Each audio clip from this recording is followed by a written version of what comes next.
ಅದೊಂದು ಸುಂದರ ಗ್ರಾಮ. ಆ ಗ್ರಾಮದಲ್ಲಿ ನೂತನವಾಗಿ ಲಕ್ಷಾಂತರ ರೂಪಾಯಿ ವೆಚ್ಚದಲ್ಲಿ ರಸ್ತೆ ನಿರ್ಮಾಣ ಮಾಡಲಾಗಿದೆ.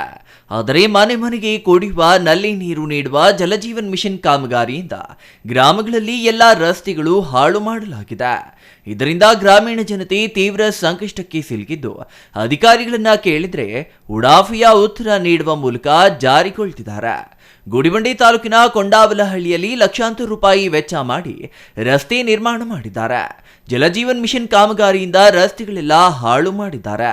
ಇದರಿಂದ ಮಳೆ ಬಂದರೆ ಪೈಪ್ಲೈನ್ ಹಾಕಲು ಅಗೆದಿರುವ ರಸ್ತೆಯಲ್ಲಿ ಮನೆ ಮುಂದೆ ನೀರು ಹರಿಯುತ್ತಿದೆ. ಕಾಲುವೆ ಹರಿಯುತ್ತಿರುವ ಬಗ್ಗೆ ಅಧಿಕಾರಿಗಳನ್ನ ಕೇಳಿದ್ರೆ ಉಡಾಫೆ ಮಾತುಗಳನ್ನ ಆಡ್ತಿದ್ದಾರೆ.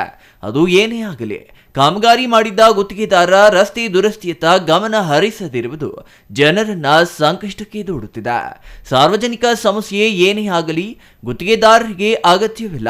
ತಮ್ಮ ಕಾಮಗಾರಿ ಮುಗಿಸಿ ಹಣ ಪಡೆಯುವುದು ಮಾತ್ರ ಮುಖ್ಯವಾಗಿದೆ. ಹಾಗಾಗಿಯೇ ಗ್ರಾಮೀಣ ಪ್ರದೇಶದ ಜನ ತೀವ್ರ ಸಮಸ್ಯೆಗೆ ಗುರಿಯಾಗಿದ್ದಾರೆ. ಈ ಬಗ್ಗೆ ಅಧಿಕಾರಿಗಳನ್ನ ಕೇಳಿದ್ರೆ ಉಡಾಫೆ ಉತ್ತರಗಳನ್ನ ನೀಡ್ತಾರೆ. ಹಾಗಾಗಿ ಸಾರ್ವಜನಿಕರು ಯಾರನ್ನ